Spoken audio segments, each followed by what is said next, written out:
Another way that you can change your confidence and improve your confidence is to understand and appreciate and develop, learn the link between physiology and our states of being.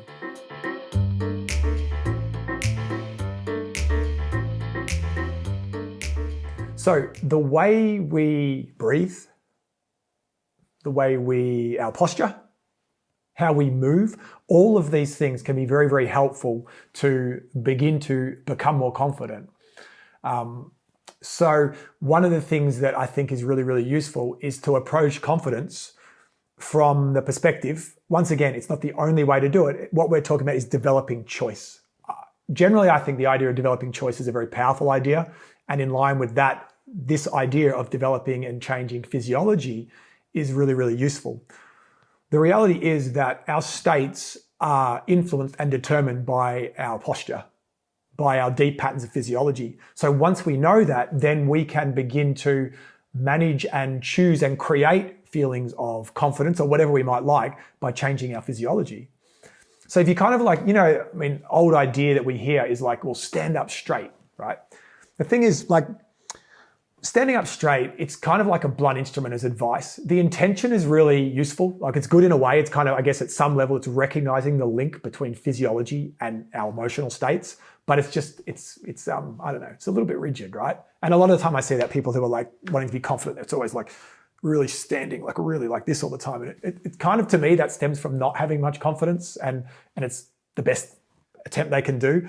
So we're talking about developing a sense of the patterns of movement to become more minimal in tension, you could say. So like just simple things like, this kind of a thing over time.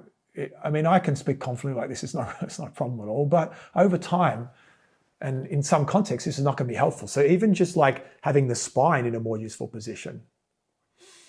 I notice that people, when they're at the most anxious, they kind of have these very short breaths. Any clients or people I've worked with, they have, if they're anxious, often the shoulders will be up. So even shoulders being up is another one. You can just kind of like letting those shoulders just chill, just relax. And that in itself is like real useful, I think, just to like kind of like looking in a sense of these micro kind of postures, like the shoulders, the angle of the spine, the general patterns of movement. What we're looking for is, we're not looking for like really rigid movements, and we're not looking for that, because you look at someone interestingly like Russell Brand. He strikes me as a pretty confident guy. He's a very amusing guy. His physiology is kind of a little bit like Captain Jack Sparrow's. It's really it's real loose, right? So there's that sense of being relaxed. It's the kind of state that kind of posture I can imagine would engender. So what you can begin to do is play around with your posture and how different ways of standing, different ways of walking. The other ways, which I think is really huge, is like, is the rate of speech.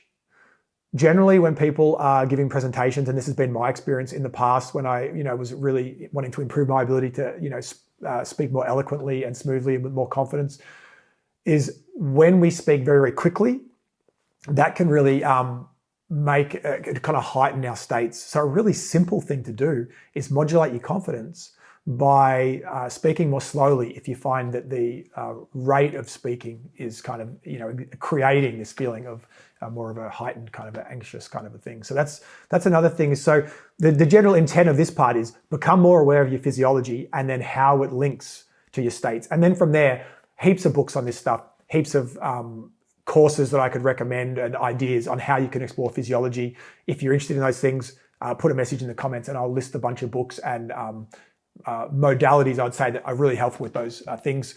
There's at least two in particular that I think are really, really powerful, which I'd recommend. But there's a range of different ways you can approach utilizing physiology to change your confidence.